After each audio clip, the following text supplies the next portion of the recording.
Buenas tardes, mi nombre es Samuel Santos Rivas, pertenezco a la carrera de Enfermería en la Facultad de Ciencias de la Salud, segundo semestre, curso A1.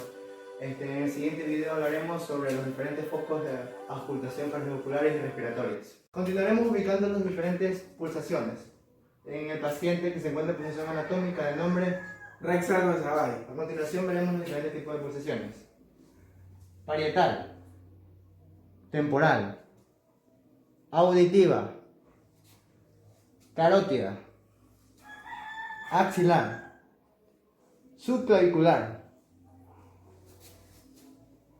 humeral, radial, femoral y por último tibial.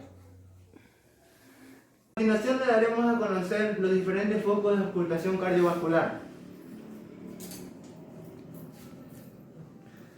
Empezamos con el área aórtica, que se encuentra en el segundo espacio intercostal o línea paraginal derecha.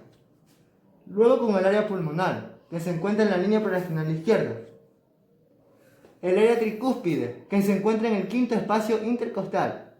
Y finalmente el área mitral, que se encuentra en la línea media intraclavicular izquierda.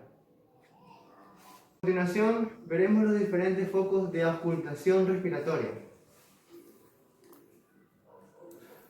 Empezamos por el lóbulo superior izquierdo, el lóbulo superior derecho, luego el lóbulo medio izquierdo,